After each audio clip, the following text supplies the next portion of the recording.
સુરતની સમાચાર નોકરીની લાલચમાં ઠગાઈ થઈ છે। નેતા પુત્ર સામે ફરિયાદ। ભાજપના પૂર્વ ડેપ્યુટી મેયરના બે દીકરા સામે ફરિયાદ થઈ છે। સુરત મહાનગરપાલિકામાં નોકરીની લાલચમાં 8,90,000ની ઠગાઈ થઈ। પૂર્વ ડેપ્યુટી મેયર છાયા ભુવાના બે પુત્ર સામે ફરિયાદ। રાહુલ અને નીરવ ભુવા હેમંત ચૌહાણ સામે આરોપ। રૂપિયા લઈ નોકરી નહીં આપી ઠગાઈનો આરોપ। ઉધના પોલીસે ગુનો દાખલ કરી ધરપકડ કરી। 17 લોકો સાથે 46 લાખની ઠગાઈ કરી હોવાનો પણ આક્ષેપ છે।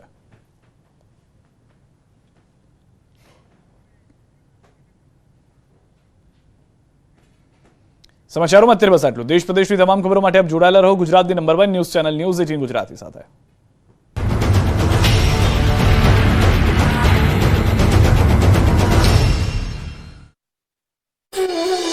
જૂનાગઢ અને અમરેલીમાં વરસાદ પડી શકે છે। ઉત્તર ગુજરાતમાં બનાસકાંઠા, સાબરકાંઠા, અરવલ્લી અને મહેસાણામાં વરસાદ પડી શકે। આ બાજુ મહીસાગર અને દાહોદમાં પણ માવઠું પડી શકે છે। 10મી જાન્યુઆરીએ ઉત્તર ગુજરાતના બનાસકાંઠા અને સાબરકાંઠામાં વરસાદ પડશે તેવી આગાહી અંબાલાલ પટેલે કરી છે। વલસાડમાં બેફામ દોડતો ટ્રક કાર માટે બન્યો કાળ। બે કારને મારી મોતની ટક્કર। વલસાડના રોડ પર ફરી એકવાર બેફામ દોડતો ટ્રક કાર માટે કાળ બન્યું છે। વલસાડના ધડોઈ ફાટક પાસે માતેલ સાંઢની માફક દોડતા ટ્રકે બે કારને મોતની ટક્કર મારી।